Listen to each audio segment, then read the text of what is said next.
Monday the 12th of May 2025.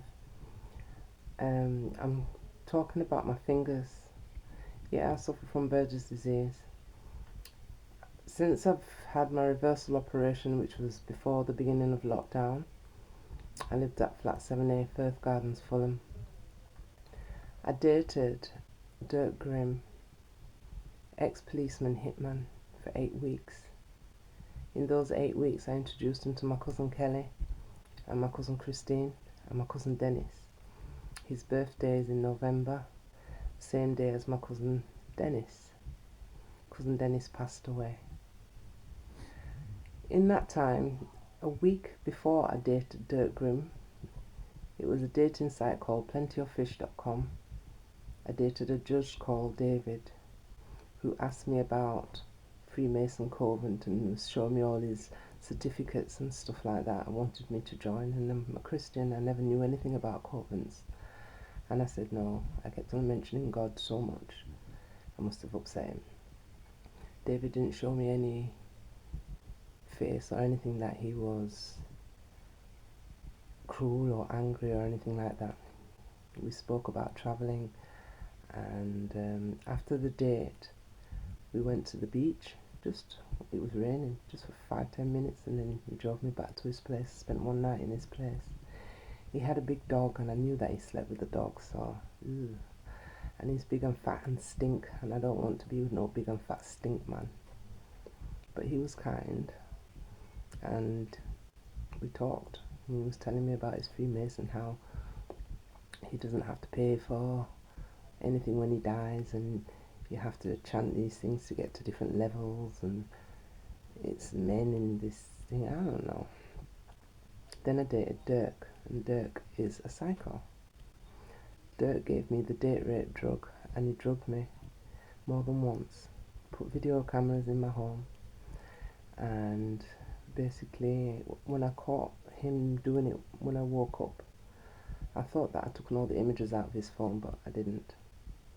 He lived on a canal boat in Hammersmith and Fulham under the bridge, and this guy is obnoxious, evil, me, I. Everything he talks about is about him. German, whatever. He introduced me on the phone to his mum and his sister, and he kept on talking about one of his daughters that made money at some carnival on his boat. I noticed that every morning he would be on his phone looking at little small children, and I think it was New Year's. I'd gone to spend time with my family in the Midlands, and just before I was to leave, my younger sister prayed and we did communion in the house, and I drove back to London straight to his boat, and I saw him in bed with a minor little girl. That frightened the hell out of me. I just took my stuff around about, and I've been running for my life ever since. I left flat 7A, Firth Gardens, Fulham, Optivo housing, to go to Scotland. When I went to Scotland, I made friends with a woman called Wilma Work that lived across the road. Wilma Work is a witch. She didn't tell me she was a witch, but I feel she was. This woman was obsessive over me. I knew that she was sleeping with Graham, and she'd done something to the girl that lived in the house before me, because she was obsessed about her. She kept on talking about how this girl was going out with the son and this and that and the other, but I think she got pregnant to somebody else and she left. They'd put in security cameras in the flat, but they never put them to work for me at all. Gary, or Graham, Albion Housing, they left me there the first 8 weeks without a cooker. Laura, occupational therapist, I kept on telling him, you've got to stop treating me like this, because I'm disabled, I suffer from gastro, I need to eat hot food, proper food. They left me with a microwave and a fridge, a bed, no settee, but that was it. I didn't get no carer. Tiffany, the adult social worker from Scotland, and her boss, they're witches as well. They'd put my business, I showed them my business and stuff, and they'd buried my business name, and they were just doing evil shit to me. There was another neighbour called Haley. She kept on walking past the back of my house. If you saw the amount of flies, I'd never seen flies in my house like that. There were bot flies, big robotic flies. Never seen flies in my house like that in my life. During that time, I've been isolated. Isolated meaning no friends, no nobody, not speaking to anybody. At the beginning of lockdown, I stopped speaking to my best friend, Paulette Bartley in Nottingham. Paulette Bartley and Rose Deflatus were the only two people that I gave my bank details to because of me being dyslexic, and Leanne Connell, Rose Deflatus's daughter, who she used to sleep with, which I think is disgusting. Rose Deflatus met me when I was outside the hospital, Chelsea and Westminster, and she told me that she was a witch, and I know that there's good and bad in everything, and I thought she was a good witch. She said she did Reiki healing and stuff like that. She never showed me any wicked, evil side to her. She's a bit naughty, but she never showed me any wicked side to her.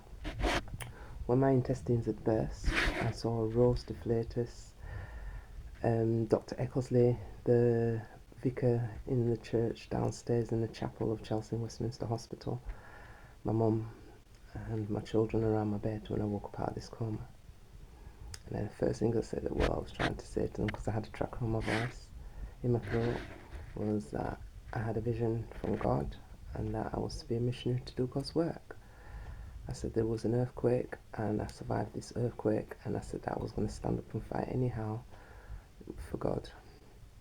And as weird as it sounds, anyway, the first thing I kept on asking is where's my kids and stuff. I found out that my family had spent the night at Rose's home because she lived in, I think it's 56 Gunter Grove, Fulham.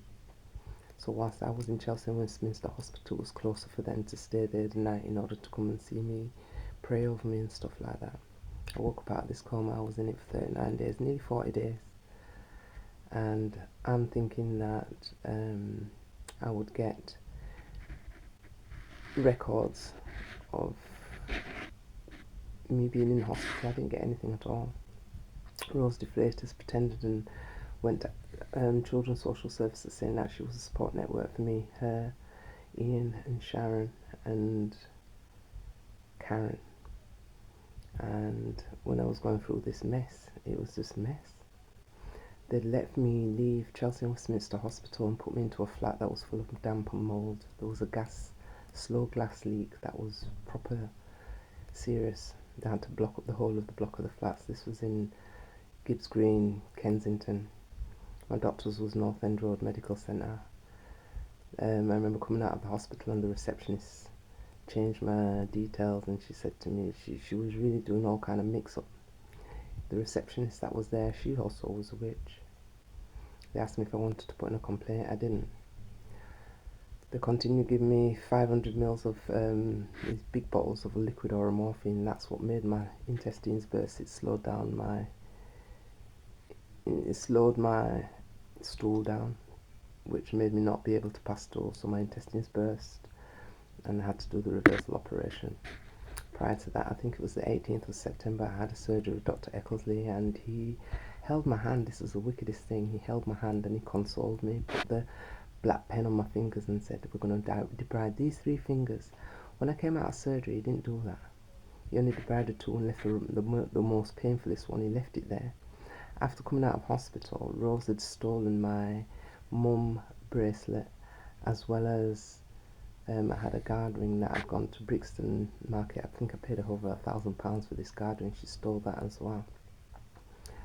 And she kept on making this witch's ladder thing for me to give my son, my eldest son, and myself. It was made out of black and white. My keys for my car, I used to swing on it. My son dashed his away.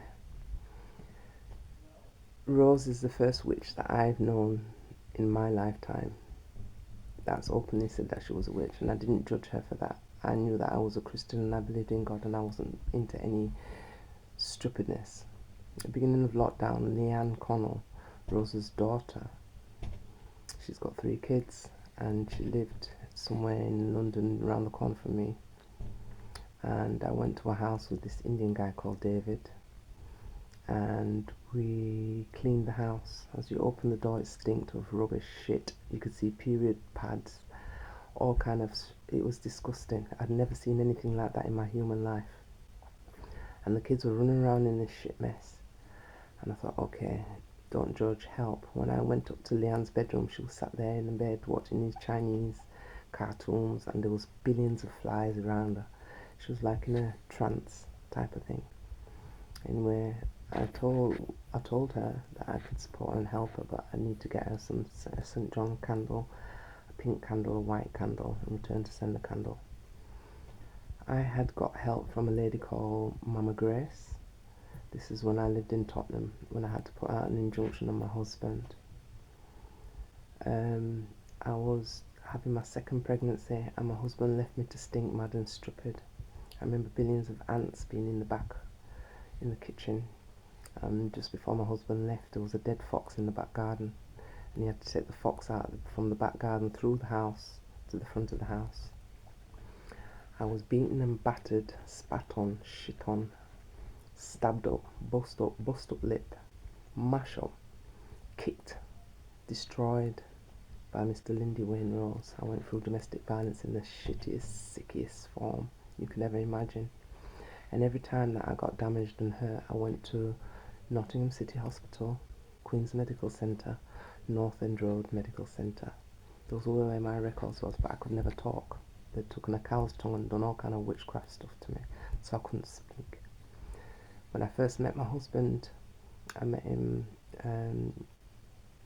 he invited me to go to Burwell, where his Uncle Blacks lived, and there was daughter, Blacks's girlfriend, and Shireen.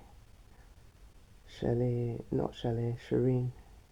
is the girl that he came over to England with, his cousin, and they were all there. I made some chicken and mushroom, whatever, and they destroyed it, they ate it and everything. But my spirit kept on saying no, I didn't want to go there, and I could feel when he gave me a drink, my head swell. The reason why is because I didn't know he was Blacks's nephew. Mr. Blacks was already pursuing me from before. He was going out with a woman called Harleen that lived in one area in Nottingham, and he went there with his daughter that passed away, and I could see him watching. He was meant to be pursuing Harleen, which is a big woman, but he was pursuing her 16-year-old daughter at the time. Anyway, Harleen left Nottingham and she went back to Birmingham, and I could just see, I could feel and sense and see a lot of things that I didn't like. So I never dated Blacks at all.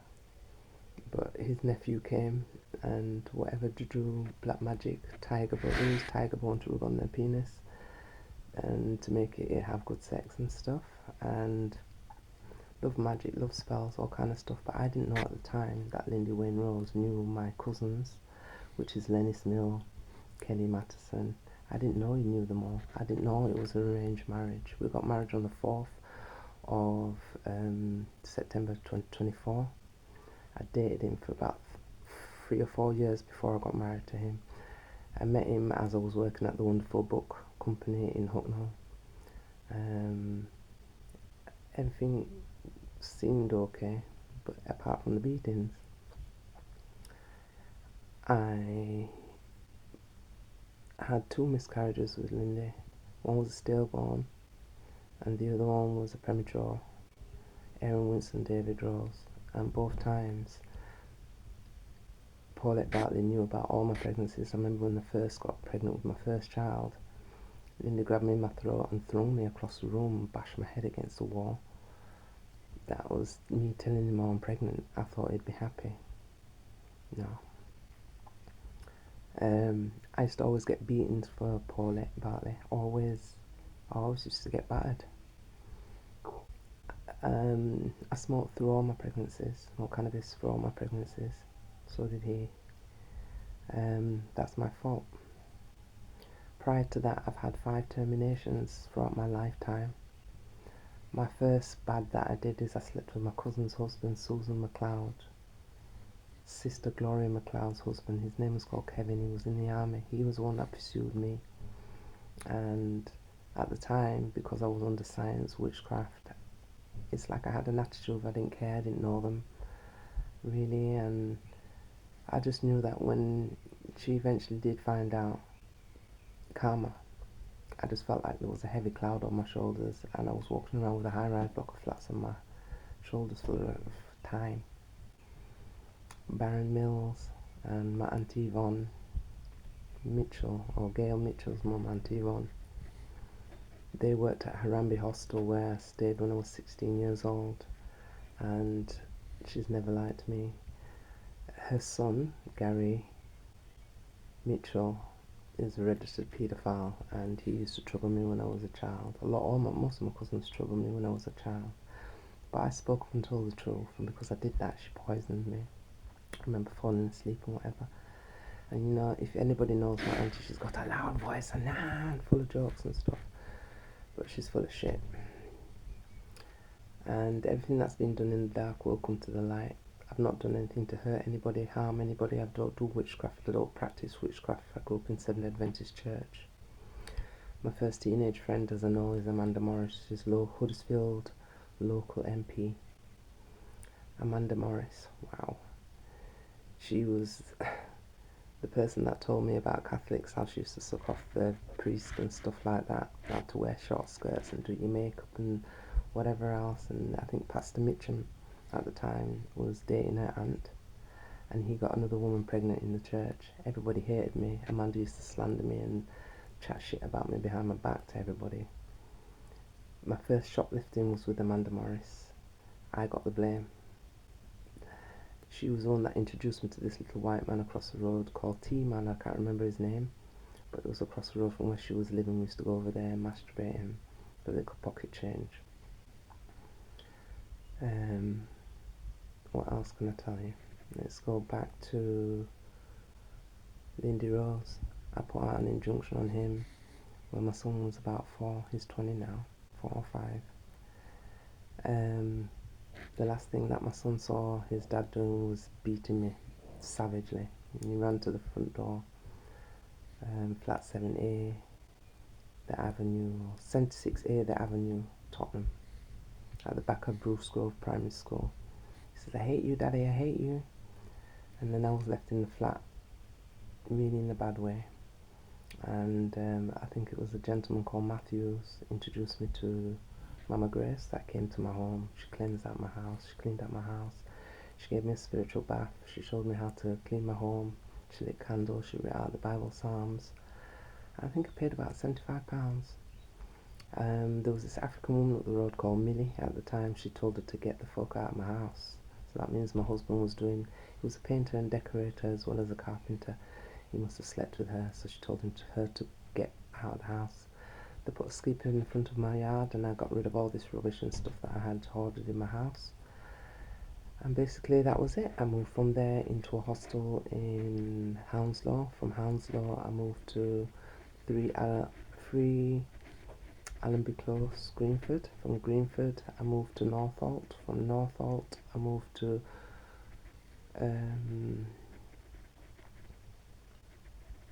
Bethnal Green. From Bethnal Green I moved to West Kensington. I moved to flat 7A Fulham.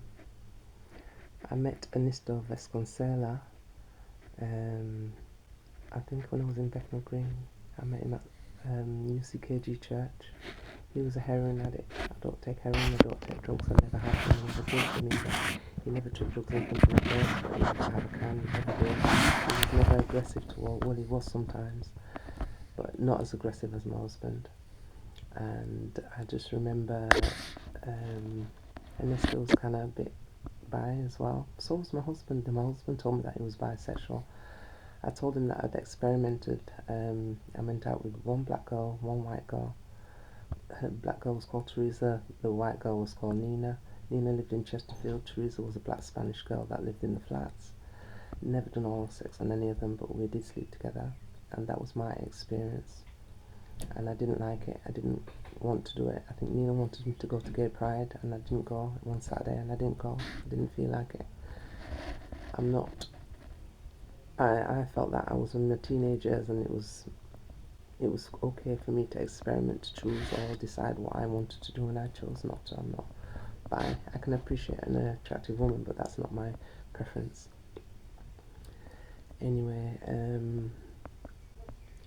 I'm not judgmental towards gay people either. at all. I knew that my husband was, but he was a closet one. Postcard, Valentine's Day, Batty Boy Day, this, that, the other.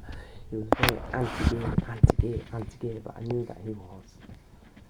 I didn't question him or anything. I didn't realise that Lindy was so bad. But I know that my husband has murdered somebody. I knew that when I lived in 54 Willowbrook, something in Hayes.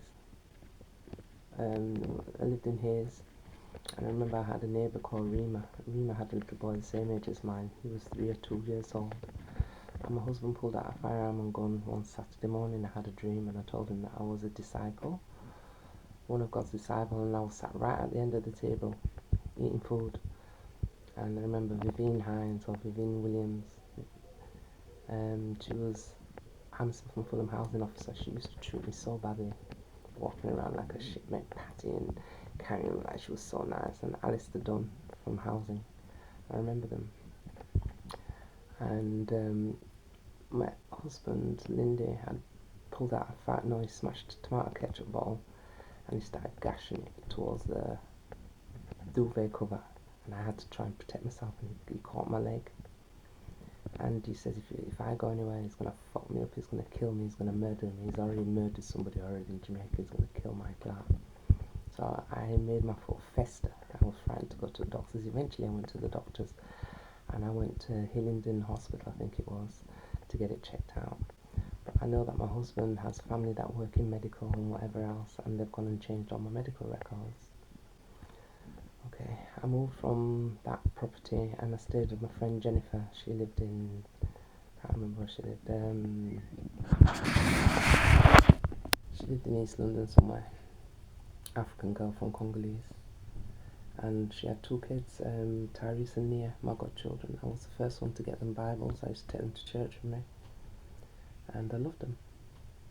And we stopped talking anyway eventually.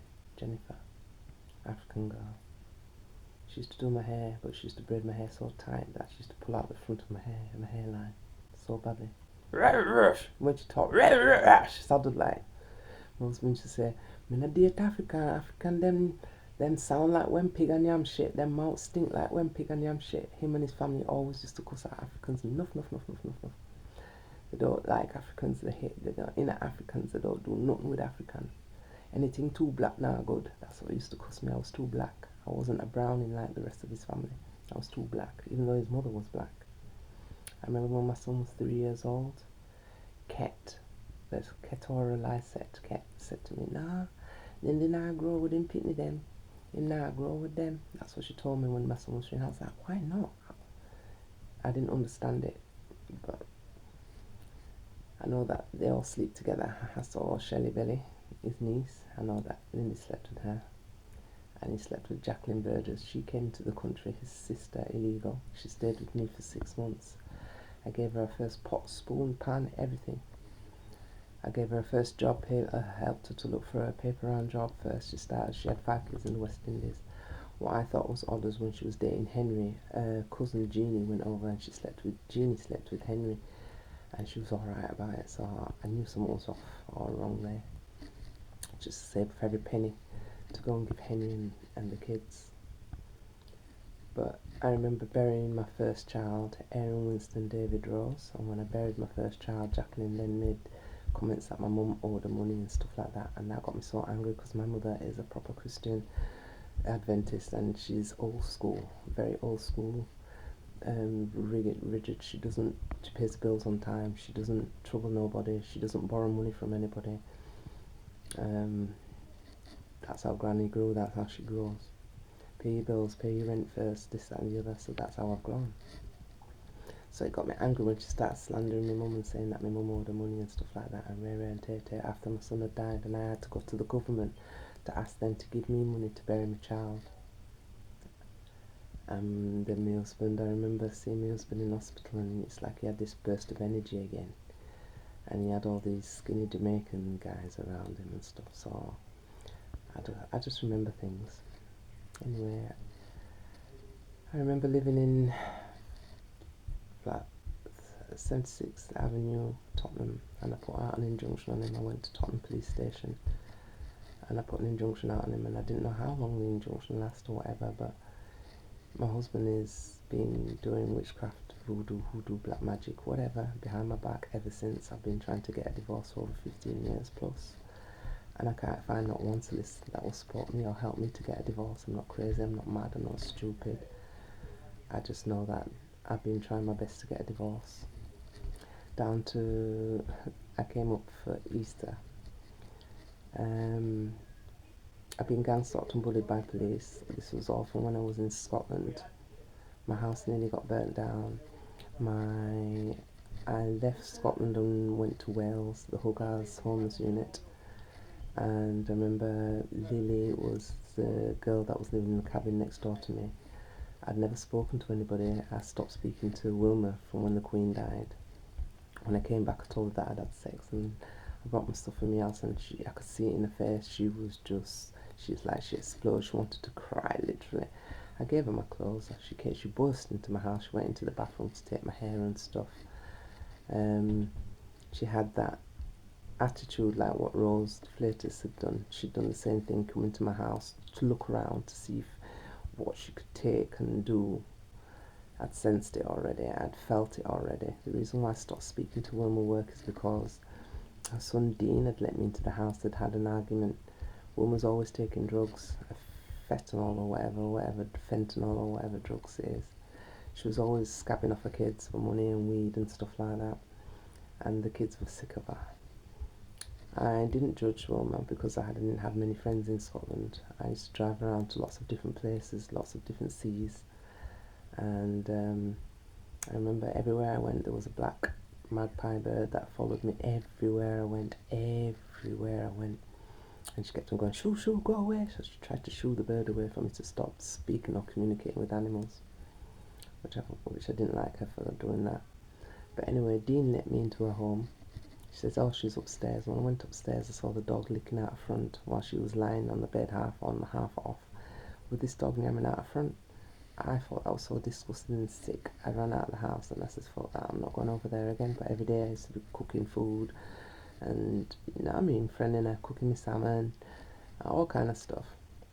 And I stopped that. When I came out of the house, there was adult social worker Tiffany and the neighbour next door. I call her Cow Tits Face because she just looked miserable. She's a clean lady and everything. She gave me a computer desk, a leaned computer desk, and asked me if I wanted it, and I took it. That was the only furniture that I had in the house to put my television on, so I took it. And I saw the two of them as my neighbours at my door, the social worker and my neighbour, and I told them what I saw. I saw the dog licking out the Wilma Works front, and that sick my stomach. The same dog that had pus coming out of its toes, and I allowed the dog to come into my car, and I took the dog to Nern Beach, so the dog could walk in the sea and put the salt water in its foot to heal the dog. The dog was called Lady. I remember her having another friend where she used to get weed from. Her son sells drugs, and she was like another witch, always in Wilma's business. She was the one that told me that Wilma Work grew up and had it rough. Her family, her dad was an alcoholic and whatever else, and they used to chat and laugh about Wilma behind her back. And I told Wilma those are not really your friends. And Wilma tried to cuss me for her friends and whatever else, and I just said okay. And then didn't say nothing. Showed Wilma a picture of my son when he was doing his music, and that was it. Her eyes just went green. I thought, fucking hell, I've done the wrong thing. And she's just been sending witchcraft attacks and all kind of stuff in the back, secretly, in a secret coven. I knew that my family had paid her to do wicked stuff towards me. I told her if she'd help me to, because my dad had died when I was in Scotland, and she can help me to try and get my money back, I will buy her a house. So I set up a business with her. I'll do anything, so just need some support. But nah, the woman was sleeping with the housing officer, giving the blowjobs and stuff. And I remember seeing police outside the house all the time. She was doing favours to the police. Every time we went anywhere with Wilma, she would steal. I had never seen a thief like that in my fucking life. She'd go into a shop and come out like she was immune. They knew her. She just used to tea for England, beers, drink, all kind of stuff. Women Work would get away with it. I knew she was a little bit not right in her head, a bit mental, but I stopped talking to her. And then because of that, the witchcraft got worse. My neighbour upstairs, Marie told me she was a witch from the week I moved in. Oh, she's a witch, and she does arty stuff and she plays music. Nah, I never heard her play music in my life. I just knew that she used to spellcast over me and send things to me. There was a chair outside the flat. She used to sit outside and do chant incantations and shit towards me. And I used to wake up out my sleep angry, and she just used to do wicked things towards me. Her, Haley, and Wilma, that was in Scotland. So I left Scotland and I went to Wales. I would have got a place in Wales, but when I went back to Scotland, the adult social worker Tiffany and her boss, they didn't want to support me. Number one, they never supported me with getting any adult social carers to help me with my fingers or anything. My fingers used to be rotten, and I used to suffer with pain, anxiety, pain, bad. But I still used to post, I still used to do all what I had to do, and it's been recorded until I met Lily. And when I met Lily at the Hogarth Centre, Lily was telling me about witches and giants and stuff like that. I hadn't spoken to not one human being since the Queen had died till I'd gone into that refuge. And this girl was talking to me about her sister, and and she kept on blocking when I said I didn't want to know her. She told me that she had some infection, some disease, and so it just got worse. It just got worse and worse. Chanel Torrey, mixed race girl. I think she was a prostitute there. I just saw her cussing out another resident, saying how she doesn't suck dick, she licks it, and she was cussing and proud about it. My eyes nearly come out my head. You're better than Coronation Street, I tell you that. I was in shock because I'd seen her. She felt embarrassed, and then she started on me. So there was a guy called Smokey and Fingers. They broke into the back of my car, stole all my stuff that I got for Mother's Day. And this is when I was going to go to Huddersfield to make a complaint about Teresa Alexander Kate, my stepmother, for stealing my inheritance. But the car got smashed into 3 times after putting it under CCTV cameras at Hogarth Centre. So from Hogarth, I was just roughing it out. David, the security guard that was there as well, they all knew. They followed me from Scotland back up to Nottingham here. Saw the police car and everything, tried to take the car registration number. I followed the car right up to the traffic lights, and they was frightened. I followed it. I said, no, that's not right. It's a little cul-de-sac. I'm coming home at 2-3 o'clock in the morning. Who's following me right up in the gap? I'm not stupid. I followed it. Took the car registration number down and everything. Police knew about what was going on. I made a full statement at Nottingham Central Police Station about Dirk Grimm raping me, hurting me, having sexual transmitted disease and passing it on. They ignored me. I went to Wales and I made a statement. They ignored me. And I'd been gang-stalked and bullied ever since up to the present day. I have had my car smashed just before they put me into mental health, which was last year. This German woman came and she was driving on the left hand side. I got pictures and images. She came and she smashed in the hired vehicle that I had. My car exhaust, the smoke was coming out of it so badly, so I had to hand in that car. But I'd had it for 3 years, over 3 years. I had it for 5 years, and when you've got a Motability car, you're meant to give it in every 3 years. I had mine for 5, so I handed that car in. The day before, 2 days before I was taken into mental health, this German woman came and smashed into the car. That's number one. And then I had all these parking tickets which I couldn't understand when I was in mental health, but I paid them. And then what happened? I was wrongly put into mental health. I don't know why they put me in there. I told them that I had a gift. I told them the truth. I didn't lie about anything. I knew that they wanted to get into my property in Scotland in order to steal my birth certificate and in order to go through my stuff and my documents. I've set up my business, I've posted. So all of that's gone. Albion Housing said they'd put my stuff into storage. I'm paying £100 every week out of my benefits for that. And they put me into mental health. When they put me into mental health, can you imagine people having sex above your head? That was what was going on, energy harvesting and doing all that kind of stuff. And I'm just speaking the truth. I kept a log of everything. I told everybody what was going on, and they were just looking at me like, you chatting shit. So I was like, okay, let me just wait and do my time until I come out of the hospital. until I don't have to take no medication, which is good. So I didn't take no medication, stopped taking medication, stopped smoking, I stopped doing anything that was drugs at all, which was the cannabis. And I've been focusing on my clairvoyancy, trying to be a detective to find out about my family stealing my inheritances. My stepfather, Calvin Lewis, when my grandmother passed away, he made me sign documents at the top of my stairs where I lived in 9 Dolphin Place, Bradley, and he forged and done documents so I won't get my inheritances, land, whatever. Trust fund baby, they're saying that it's just a lot. I'm speaking the truth, the whole truth, so help me God. Since I come out of mental health, I don't go nowhere. I go to my room where I stay in the hostel, and I go to the shop to pay my rent. If I've got a hospital appointment, I'll catch the bus and go to the hospital because I don't move my car. There's no parking for me to park my car close to where I am as a disabled person, so I struggle with that.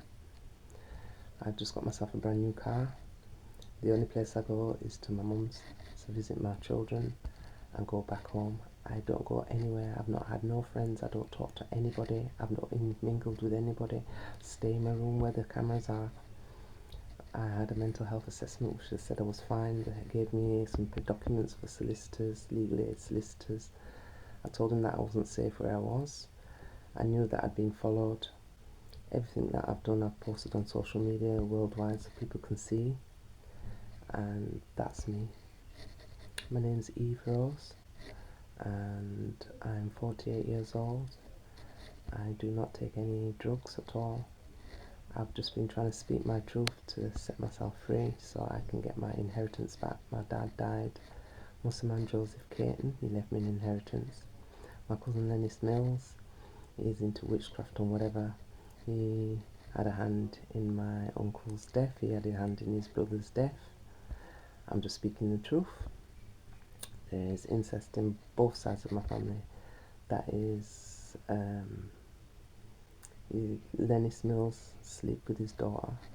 Kelly Matterson sleep with his daughter, as Kelly Mills was my handler. Kelly Mills has done glamour magic, beauty magic, whatever from a child towards me. He had me when he was 18. I think Uncle Onis came to the house and saw his car at the front of the house because it was a back-to-back house, so there was only one entrance to the house. People knew about it, but they kept their mouth shut. I introduced Kelly to Dirk Grimm. I introduced Christine to Dirk Grimm. I introduced Dennis to Dirk Grimm. And they all had conversation over the phone, so they all know each other. I know they're in secret coven, and I know that they'd be doing everything they can in order to steal my inheritance. Anthony Caton, my nephew, he met Ernesto Vasconcela and my Uncle Sam when I lived in 14 Vincent's Path, Norfolk.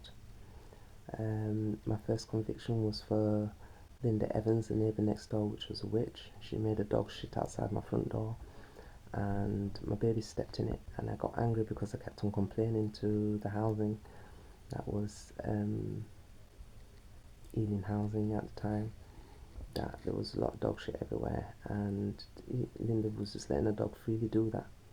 So I picked up the shit and I went across the windows and across the room, and they said that I was the one that got violent towards her, which I didn't, and they charged me for grievous bodily harm, I think it was, which upset me.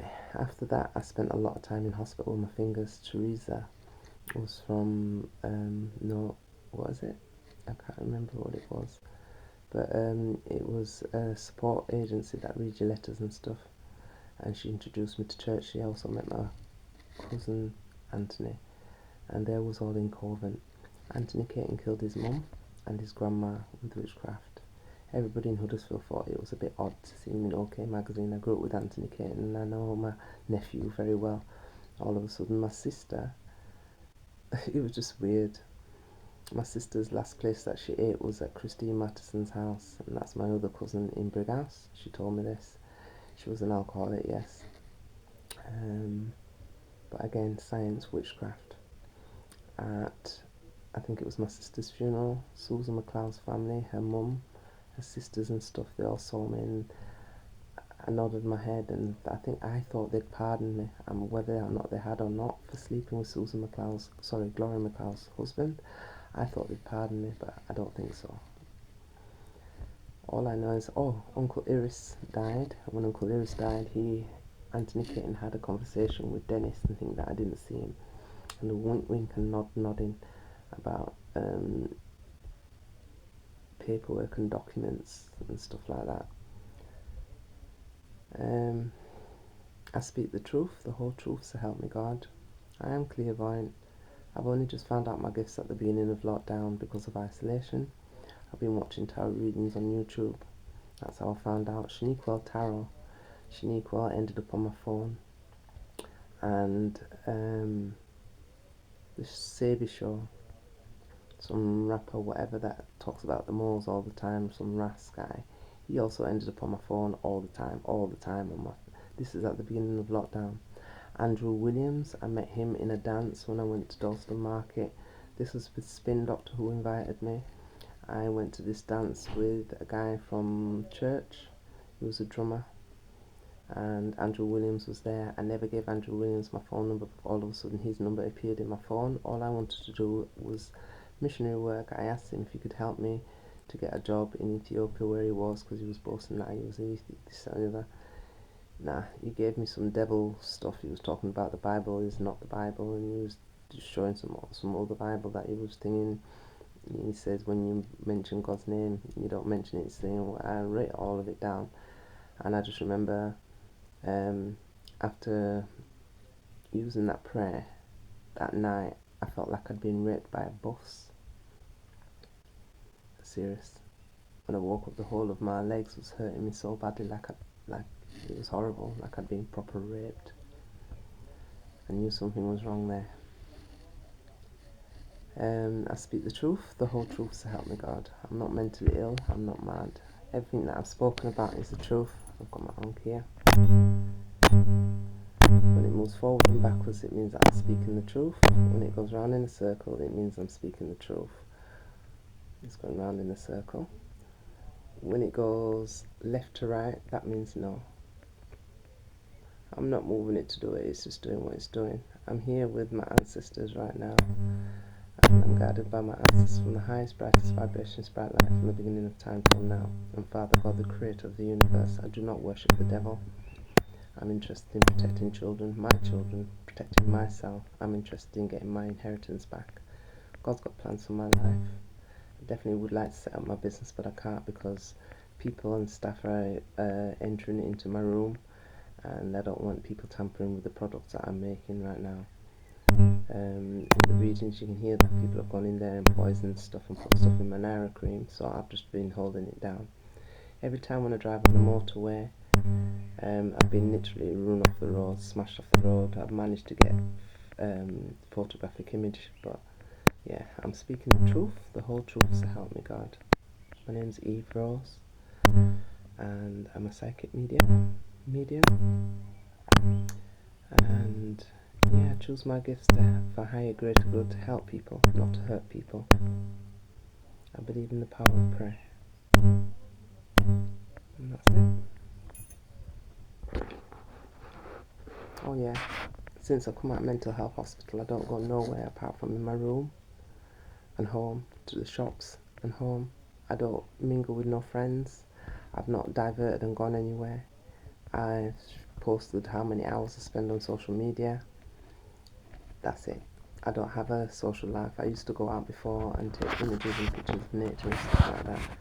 I'm a pathfinder and a starseed, and I speak the truth, the whole truth, so help me God.